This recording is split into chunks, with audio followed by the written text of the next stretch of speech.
कुछ लोग ऐसे हो जाते हैं डॉक्टर साहब की सर्जरी वगैरह होती है, ज़ाहिर है सर्जरी आपके जिस्म की बॉडी किसी भी पार्ट की होती है तो दर्द वगैरह तकलीफ ये जो पोस्ट इफेक्ट्स होते हैं जो सर्जरी के तो वो तो तारी होते हैं इंसान के ऊपर। तो इसके अंदर थोड़ा सा बताइए कि जेनेरिक कुछ बता दीजिए कि इसको किस तरह से जो है वो ट्रीट किया जाएगा। देखिए, बहुत सारे लोग आते हैं, वो कहते हैं कि डॉक्टर साहब जब से सर्जरी कराई है तो ये मसला आ रहा है, यानी जैसे किसी का ऑपरेशन हुआ है, कट लगा है, तो यहाँ सर्जरी से मुराद कट है, कट लगना। तो जब भी किसी का ऑपरेशन होता है तो उसके जो साइड इफ़ेक्ट होते हैं तो बॉडी के लिए उसकी दवाई होती है स्टेफिस सीगेरिया।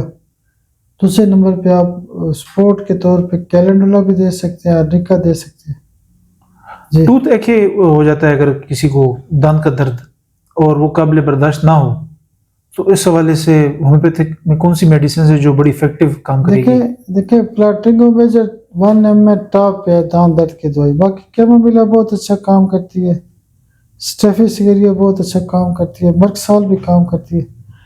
लेकिन मैं समझता हूँ कि अगर आपके घर में प्लाटिंगो मेजर 1 में है तो दांत दर्द का तो मसला ठीक ही हो जाएगा इंशाल्लाह। अच्छा डॉक्टर साहब, कुछ लोगों का इस तरह भी हो जाता है मसला कि जब वो इंजेक्शन वगैरह लगा लेते हैं तो किसी को रिएक्शन कर लेता है, किसी की सूजन हो जाती है, ज़ख्म बन जाता है, कहते हैं कि इंजेक्शन जो लगाई है ये अच्छी नहीं, सही नहीं लगाई है, उसने मेरा हाथ जो है वो या बाजू जो है मेरा दर्द कर रहा है इससे। बुखार में अक्सर ऐसा हमने देखा है कि कुछ इंजेक्शन इस तरह भी लगाते हैं डॉक्टर को जो सारी रात जो है फिर बाजू में बड़ी तकलीफ होती है। जी, जिन लोगों को इंजेक्शन की हिस्ट्री से दर्द होता है, बाजू में सूजन हो जाती है, गिल्टी बन जाती है, उसकी 2 दवाइयाँ बहुत अच्छा काम करती है। एक दवाई होती है थूजा, एक होती है सलेशिया। थूजा और सलेशिया बहुत अच्छा काम करती है। अगर डॉक्टर साहब किसी को ऐसा फीवर हो गया कि मतलब उसको कोई और बीमारी नहीं है, मलेरिया नहीं है, उसको डेंगू नहीं है या और कोई टाइफाइड वगैरह नहीं है और वो बुखार बहुत लंबा जा रहा है, तो इस हवाले से किस तरह से इसको ट्रीट किया जाए? देखिए, उसमें एक डोज ट्यूबर की दें, बुखार ठीक नहीं हो रहा, या टाइफाइडिनियम की एक डोज दें, या पायरोजिनम की दें। गले की वजह से है तो स्ट्रेप्टोकोकस की एक डोज दें।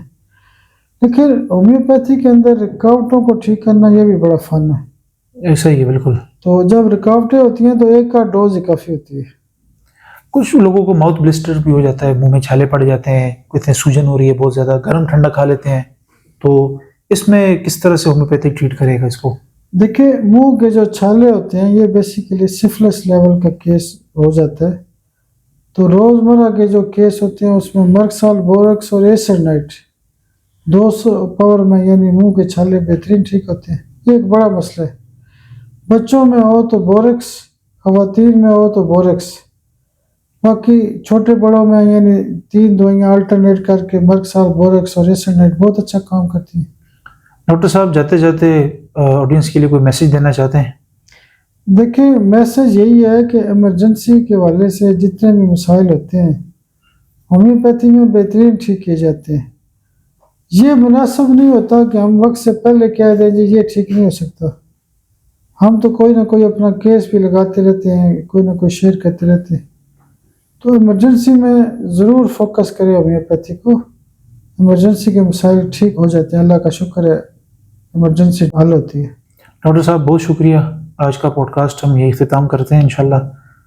तो नाजरीन, आप लोगों ने देखा कि आज हम लोगों ने जो है वो कुछ केसेस ऐसे थे इमरजेंसी के जो हमने पिछले अपने पॉडकास्ट के अंदर कवर नहीं किए थे और आज उन पर हमने बात की। डॉक्टर साहब ने मेडिसिन भी बताई हैं। अल्लाह ताला आप सब लोग को खुश रखे और हमारी जो है जितनी बीमारियां हैं इर्द गिर्द हमारे दोस्त अहबाब और रिश्तेदारों में, अल्लाह ताला सबको सेहत दे। इंशाल्लाह मिलते हैं आपसे अपने नेक्स्ट पॉडकास्ट के अंदर, तब तक के लिए अल्लाह हाफिज़।